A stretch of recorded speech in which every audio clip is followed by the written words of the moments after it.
Rolls Royce. ಇವತ್ತು Rolls Royce ಅಂದ್ರೆ luxury, excellence ಮತ್ತು ಪರ್ಫೆಕ್ಷನ್ ನ ಸಿಂಬಲ್ ಆಗಿದೆ. ಆದ್ರೆ ಈ ಕಂಪನಿಯನ್ನು ಸಂಪೂರ್ಣವಾಗಿ ಎರಡು ವಿಭಿನ್ನ ಜಗತ್ತಿನಿಂದ ಹೊಂದಿದ್ದ ಇಬ್ಬರು ವ್ಯಕ್ತಿಗಳು ಕಟ್ಟಿದ್ದಾರೆ ಅನ್ನೋದು ತುಂಬಾ ಜನರಿಗೆ ಗೊತ್ತಿಲ್ಲ. ಅವರಲ್ಲಿ ಒಬ್ಬರು ತುಂಬಾ ಬಡತನದಲ್ಲಿ ಹುಟ್ಟಿ ಚಿಕ್ಕ ವಯಸ್ಸಿನಲ್ಲೇ ಸ್ಕೂಲ್ ಬಿಟ್ಟವರು, ಇನ್ನೊಬ್ಬರು ರಿಚ್ ಫ್ಯಾಮಿಲಿಯಲ್ಲಿ ಹುಟ್ಟಿ ಬೆಳೆದವರು. ಒಟ್ಟಾಗಿ ಅವರು ಆಟೋಮೇಟಿವ್ ಇಂಡಸ್ಟ್ರಿಯಲ್ಲಿ ಒಂದು ಹಿಸ್ಟರಿಯನ್ನು ನಿರ್ಮಿಸಿದರು. ಇದು ರೋಲ್ಸ್ ರಾಯ್ಸ್ ನ ಒಂದು ಇನ್ಸ್ಪೈರಿಂಗ್ ಸ್ಟೋರಿ. ಈ ಕತೆ ಹೆನ್ರಿ ರಾಯ್ಸ್ ಅವರಿಂದ ಆರಂಭವಾಗುತ್ತದೆ.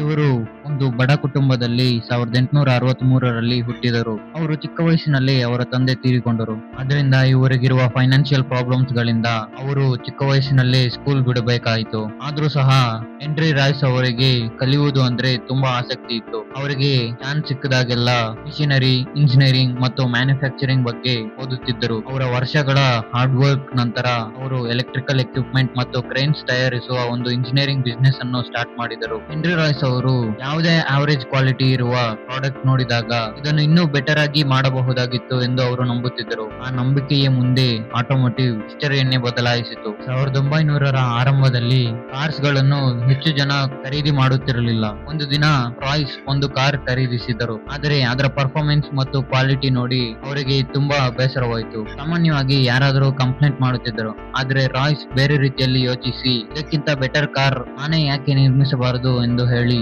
ಅವರು ಹಗಲು ರಾತ್ರಿ ಶ್ರಮಿಸಿ ಮತ್ತು ಅವರಿಗಿರುವ ಇಂಜಿನಿಯರಿಂಗ್ ನಾಲೆಜ್ ಅನ್ನು ರಿಲಯಬಿಲಿಟಿ, ಸ್ಮೂತ್ನೆಸ್ ಮತ್ತು ಇಂಜಿನಿಯರಿಂಗ್ ಎಕ್ಸಲೆನ್ಸ್ ಮೇಲೆ ಫೋಕಸ್ ಮಾಡಿ ಅವರು ತಮ್ಮದೇ ಆದ ಒಂದು ವೆಹಿಕಲ್ ಅನ್ನು ಡಿಸೈನ್ ಮಾಡಿದರು. 1904ರಲ್ಲಿ ಅವರ ಮೊದಲ ಪ್ರೋಟೋಟೈಪ್ ಸಿದ್ಧವಾಯಿತು. ಇದೇ ಸಮಯದಲ್ಲಿ ಚಾರ್ಲ್ಸ್ ರೋಲ್ಸ್ ಎಂಬ ವ್ಯಕ್ತಿ ಆಟೋಮೋಟಿವ್ ವರ್ಲ್ಡ್ ನಲ್ಲಿ ತನ್ನ ಹೆಸರು ಮಾಡುತ್ತಿದ್ದರು. ರಾಯ್ಸ್ ಗಿಂತ ಭಿನ್ನವಾಗಿ ರೋಲ್ಸ್ ಒಂದು ರಿಚ್ ಫ್ಯಾಮಿಲಿಯಿಂದ ಬಂದವರು. ಅವರಿಗೆ ಕಾರ್ಸ್ ಬಗ್ಗೆ ಅಪಾರವಾದ ಪ್ಯಾಷನ್ ಇತ್ತು. ಅವರು ಇಂಪೋರ್ಟೆಡ್ ಕಾರ್ಸ್ ಅನ್ನು ಮಾರುವ ಡೀಲರ್ಶಿಪ್ ಅನ್ನು ಕೂಡ ನಡೆಸುತ್ತಿದ್ದರು. ಅದೇ ಸಮಯದಲ್ಲಿ ರೋಲ್ಸ್ ಒಂದು ಬ್ರಿಟಿಷ್ ಆಟೋಮೊಬೈಲ್ ಅನ್ನು ಹುಡುಕುತ್ತಿದ್ದರು. 1904ರ ಮೇ 4ರಂದು ಮ್ಯಾಂಚೆಸ್ಟರ್ ನಲ್ಲಿ ಅವರು ಹೆನ್ರಿ ರಾಯ್ಸ್ ಅವರನ್ನು ಮೀಟ್ ಆಗ್ತಾರೆ. ಆಗ ರಾಯ್ಸ್ ನಿರ್ಮಿಸಿದ ಕಾರನ್ನು ಪರಿಶೀಲಿಸಿದ ರೋಲ್ಸ್ ಕೆಲವೇ ನಿಮಿಷಗಳಲ್ಲಿ ರಾಯ್ಸ್ ಅವರ ಇಂಟೆಲಿಜೆನ್ಸ್ ಮತ್ತು ಬ್ರಿಲಿಯನ್ಸ್ ಅನ್ನು ಗುರುತಿಸಿದರು. ಒಂದು ಟೆಸ್ಟ್ ಡ್ರೈವ್ ನಂತರ ರಾಯ್ಸ್ ನಿರ್ಮಿಸುವ ಪ್ರತಿಯೊಂದು ಕಾರನ್ನು ಮಾರಲು ಅವರು ಒಪ್ಪಿಕೊಂಡರು. ಆಗ ಆ ಕಾರ್ಸ್ ಎಲ್ಲ ಮಾರ್ಕೆಟ್ಗೆ ಒಂದು ಹೊಸ ಹೆಸರಿನಿಂದ ಬಂತು. ಅದೇ ಇವತ್ತು ನಾವು ನೋಡುವ ರೋಲ್ಸ್ ರಾಯ್ಸ್. ಇಂಜಿನಿಯರಿಂಗ್ ಜೀನಿಯಸ್ ಮತ್ತು ಬಿಸಿನೆಸ್ ವಿಷನ್ ಒಂದಾದ ಕ್ಷಣ ಅದು. ಅಲ್ಲಿಂದ ಕಂಪನಿಯ ರೆಪ್ಯುಟೇಷನ್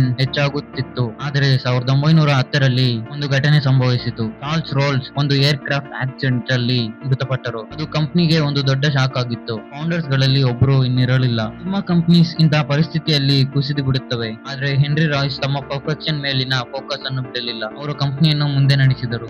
ನಂತರ 1960ರಲ್ಲಿ ರೋಲ್ಸ್ ರಾಯ್ಸ್ ಕೇವಲ ಒಂದು ಲಕ್ಸುರಿ ಕಾರ್ ಕಂಪನಿ ಆಗಿರಲಿಲ್ಲ. ಅದು ನಮ್ಮ ವರ್ಲ್ಡ್ ಅಲ್ಲಿ leading air craft engine manufacturer ಗಳಲ್ಲಿ ಒಂದಾಗಿ ಬೆಳೆದಿತ್ತು. ಅಷ್ಟರಲ್ಲಿ ಏವಿಯೇಷನ್ ಇಂಡಸ್ಟ್ರಿಯ ಭವಿಷ್ಯ ಎಂದು ಪರಿಗಣಿಸಲ್ಪಟ್ಟ ಒಂದು ಪ್ರಾಜೆಕ್ಟ್ ಬಂದಿತು. ಅದೇ RB211 ಜೆಟ್ ಇಂಜಿನ್. ಇದು ಹೊಸ ಲಾಕ್ ಹೀಡ್ L1011 ಟ್ರೈಸ್ಟಾರ್ ಏರ್ಲೈನರ್ ಗಾಗಿ ಇಂಜಿನ್ ನಿರ್ಮಿಸುವ ಒಂದು ಮೇಜರ್ ಕಾಂಟ್ರಾಕ್ಟ್ ಅನ್ನು ರೋಲ್ಸ್ ರಾಯ್ಸ್ ಗೆ ನೀಡಲಾಯಿತು. ಇದು ಒಂದು ದೊಡ್ಡ ಆಪರ್ಚುನಿಟಿ ಆಗಿತ್ತು. ಆದರೆ ಅದರ ಜೊತೆಗೆ ರಿಸ್ಕ್ ಕೂಡ ಅಷ್ಟೇ ದೊಡ್ಡದಾಗಿತ್ತು. ಅವರು ಇದರ ಡೆವಲಪ್ಮೆಂಟ್ ಅನ್ನು ಸ್ಟಾರ್ಟ್ ಮಾಡಿ ಮುಂದುವರಿದಂತೆ ಅದರಲ್ಲಿ ಟೆಕ್ನಿಕಲ್ ಚಾಲೆಂಜಸ್ ತುಂಬಾ ಹೆಚ್ಚಾಗಿ ತೊಡಗಿದವು. ಇಂಜಿನ್ ಅವರು ಎಕ್ಸ್ಪೆಕ್ಟ್ ಮಾಡಿರುವುದಕ್ಕಿಂತ ಹೆಚ್ಚು ವೈಟ್ ಹೊಂದಿತ್ತು ಮತ್ತು ಹೊಸ ಮೆಟೀರಿಯಲ್ಸ್ ಪ್ರಮುಖ ಟೆಸ್ಟ್ ಗಳಲ್ಲಿ ಫೇಲ್ ಆದವು. ಅವರು ಮೊದಲು ಅಂದಾಜು ಮಾಡುವ ಕಾಸ್ಟ್ ಗಿಂತ ಖರ್ಚು ಮಾಡಿದ ಕಾಸ್ಟ್ ತುಂಬಾ ಹೆಚ್ಚಾಗತೊಡಗಿತು. 1970ರ ಸೆಪ್ಟೆಂಬರ್ ವೇಳೆಗೆ ಅವರ ಬಜೆಟ್ ಅವರ ಎಕ್ಸ್ಪೆಕ್ಟೇಷನ್ಸ್ ಗಿಂತ ಡಬಲ್ ಆಗಿತ್ತು. ಒಂದು ಪ್ರೆಸ್ಟಿಜಿಯಸ್ ಕಾಂಟ್ರಾಕ್ಟ್ ಆಗಿ ಆರಂಭವಾದ ಈ ಪ್ರಾಜೆಕ್ಟ್ ಅವರಿಗೆ ಆಗ ಫೈನಾನ್ಷಿಯಲ್ ಕ್ರೈಸಿಸ್ ಆಗಿ ಬದಲಾಗುತ್ತಿತ್ತು. 1971ರ ಆರಂಭದಲ್ಲಿ ರೋಲ್ಸ್ ರಾಯ್ಸ್ ಅವರ ಬಳಿ ಹಣ ಉಳಿದಿರಲಿಲ್ಲ. 1971ರ ಫೆಬ್ರವರಿ 4ರಂದು ಬ್ರಿಟನ್ ನ ಇಂಜಿನಿಯರಿಂಗ್ ಕಂಪನೀಸ್ ಗಳಲ್ಲಿ ಒಂದಾದ ರೋಲ್ಸ್ ರಾಯ್ಸ್ ರಿಸೀವರ್ಶಿಪ್ ಗೆ ಪ್ರವೇಶಿಸಿತು. ಸಿಂಪಲ್ ಆಗಿ ಹೇಳ್ಬೇಕಂದ್ರೆ ಅದು ತುಂಬಾ ಸಾಲ ಮಾಡಿ ತೀರಿಸಲು ಆಗದೆ ಇರುವ ಸ್ಥಿತಿ. ಈ ವಿಷಯ ಇಡೀ ಜಗತ್ತನ್ನೇ ಬೆಚ್ಚಿ ಬೀಳಿಸಿತು. ವರ್ಲ್ಡ್ ನ ಅತ್ಯುತ್ತಮ ಕಾರ್ಸ್ ಮತ್ತು ಏರ್ ಕ್ರಾಫ್ಟ್ ಇಂಜಿನ್ಸ್ ಗಳನ್ನು ನಿರ್ಮಿಸುವ ಕಂಪನಿ ಹೀಗೆ ಕುಸಿಯುವುದು ಹೇಗೆ ಸಾಧ್ಯ ಎಂದು. ಆ ಸಮಯದಲ್ಲಿ ರೋಲ್ಸ್ ರಾಯ್ಸ್ ಕಂಪನಿಯಲ್ಲಿ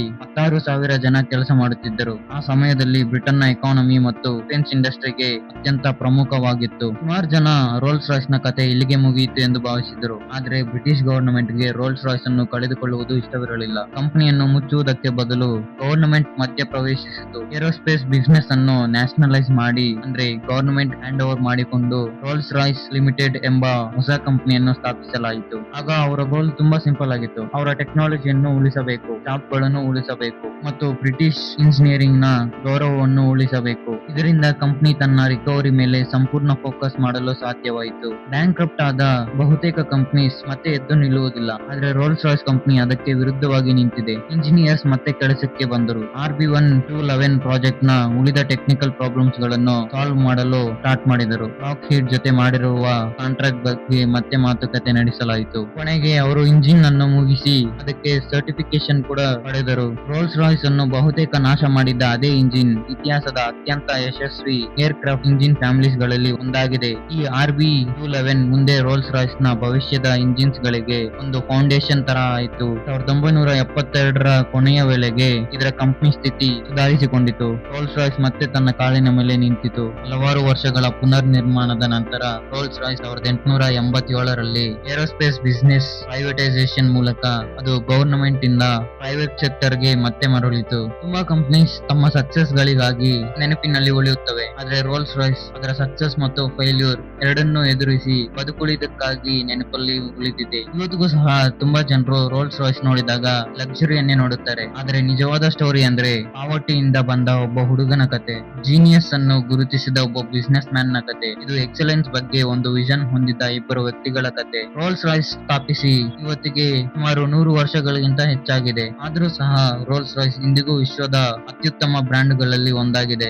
ಈಗ ಒಂದು ರೋಲ್ಸ್ ರಾಯ್ಸ್ ಕಾರ್ ಅನ್ನು ಖರೀದಿ ಮಾಡಬೇಕಂದ್ರೆ ಸುಮಾರು 6.5 ಕೋಟಿ ಬೇಕು. ಈ ರೋಲ್ಸ್ ರಾಯ್ಸ್ ಅಲ್ಲಿ ಏನಿದೆ ಎಂದು ಹೇಳಿ ಅದರ ಪ್ರೈಸ್ 6.5 ಕೋಟಿ ಇದೆ ಎಂದು ನೆಕ್ಸ್ಟ್ ಪಾರ್ಟ್ ನಲ್ಲಿ ತಿಳಿಯೋಣ. ಆ ಪಾರ್ಟ್ ನಿಮ್ಮವರೆಗೂ ಸೇರಬೇಕಂದ್ರೆ ನಮ್ಮ ಚಾನೆಲ್ ನ ಈಗಲೇ ಸಬ್ಸ್ಕ್ರೈಬ್ ಮಾಡ್ಕೊಳ್ಳಿ.